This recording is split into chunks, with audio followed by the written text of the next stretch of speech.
भारत के पाले में आया फ्रांस, अमेरिका को दिया करारा जवाब। हिंदुस्तान की न्यूक्लियर सबमरीन का रास्ता साफ। हिंद प्रशांत क्षेत्र में भारत की मदद करने से इनकार करने वाले अमेरिका के खिलाफ फ्रांस ने मोर्चा खोल दिया है। फ्रांस के राष्ट्रपति इमैनुअल मैक्रोन ने 21 सितंबर को पीएम नरेंद्र मोदी के साथ बातचीत की है और यह साफ कर दिया है कि फ्रांस की दोस्ती हिंदुस्तान के साथ अटल और अविचल है। दोनों नेताओं की हिंद प्रशांत क्षेत्र में सहयोग को लेकर बातचीत जारी है।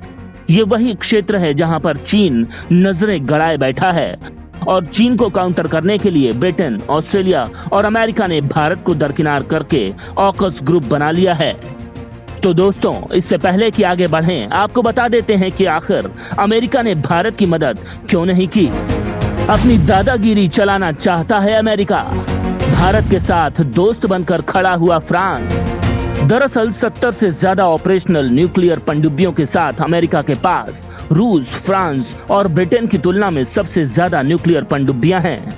अमेरिकी पनडुब्बियों में लगे न्यूक्लियर रिएक्टर सबसे ज्यादा कॉम्प्लेक्स और एफिशिएंट माने जाते हैं।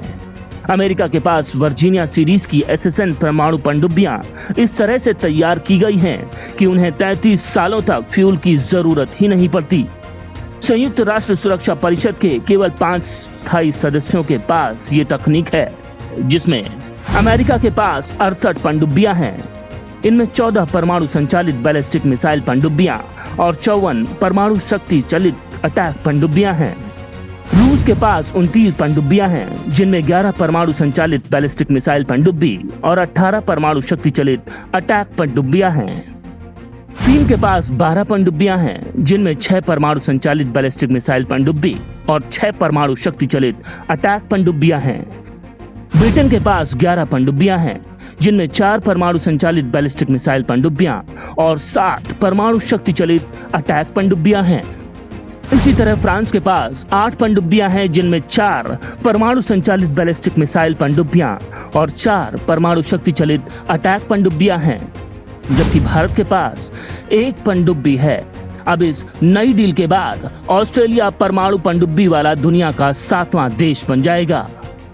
भारत न्यूक्लियर रिएक्टर से लैस SSN का निर्माण करना चाहता है।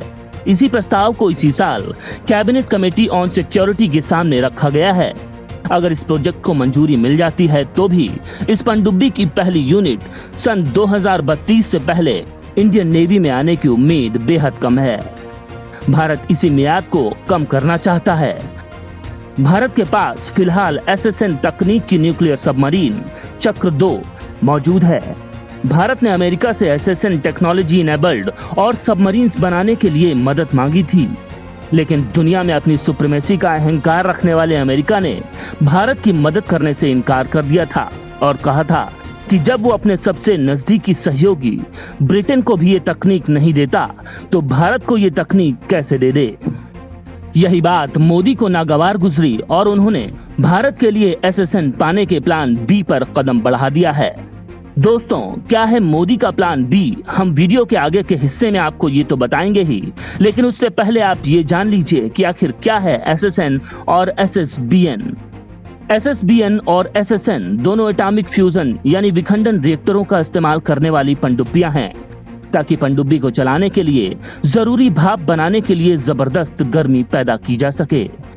SSBN सामरिक बम वर्षकों की तरह हैं, जो अपनी टिप यानी नोक पर एटमी हथियार से लैस होते हैं।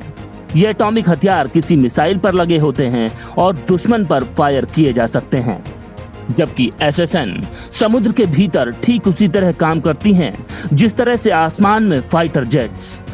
डीजल बिजली से चलने वाली पारंपरिक पनडुब्बियां असलियत में पानी में बस डूबी ही होती हैं। उन्हें अपने डीजल इंजनों को चलाने के लिए और अपनी बैटरियों को रिचार्ज करने के लिए नली के सहारे हवा खींचने के लिए पानी की सतह पर गोता लगाना पड़ता है और इसी वक्त दुश्मनों के रडार पर आ जाती हैं और एक्सपोज्ड होने के बाद उन्हें टारगेट भी किया जा सकता है। जबकि SSN असल पनडुब्बियां हैं, यानी वास्तव में पानी में डूबी रहने वाली मशीनें, क्योंकि SSN कितने भी वक्त तक पानी में डूबी रह सकती हैं। उन्हें अपनी ऊर्जा जरूरतों के लिए सतह पर आकर ऑक्सीजन लेने की आवश्यकता नहीं होती।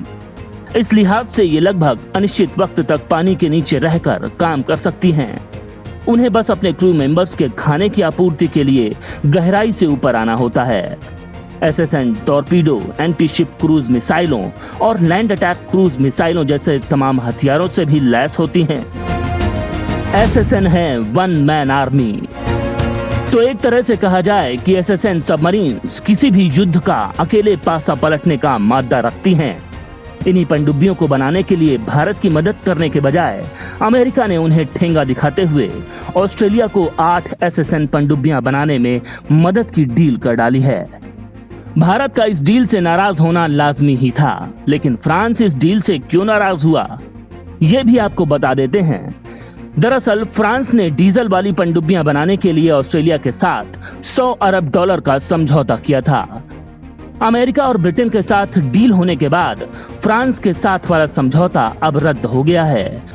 फ्रांस के विदेश मंत्री जेan-यves ले ड्रियान ने इस डील को फ्रांस की पीठ में छुरा मारना करार दिया है।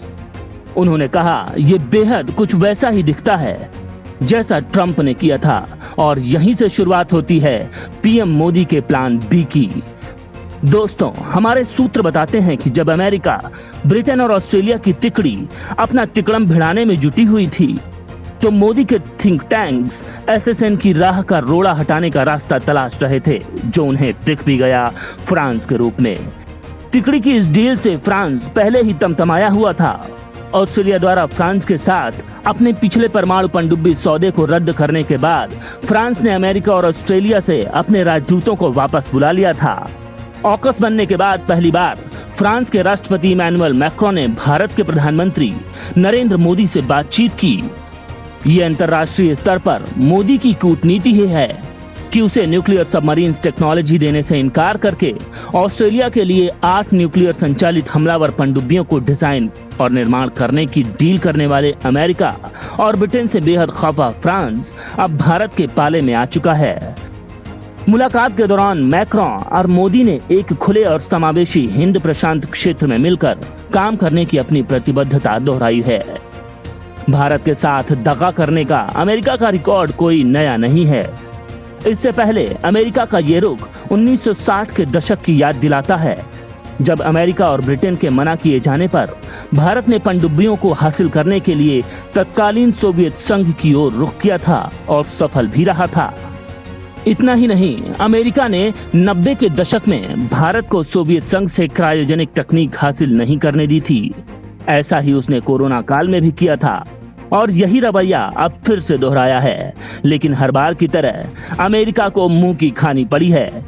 इस बार फ्रांस हिंदुस्तान के साथ खड़ा है। हालांकि भारत ने साल 2017 में फ्रांस से एसएसएन टेक्नोलॉजी के लिए संपर्क किया था, पर बात नहीं बन पाई थी। लेकिन अब साल 2021 में ऑस्ट्रेलिया के साथ हुए पनडुब्बी समझौते के छिटक जाने के बाद गुस्साए फ्रांस ने कैनबरा और वॉशिंगटन से अपने राजदूतों को वापस बुला लिया है।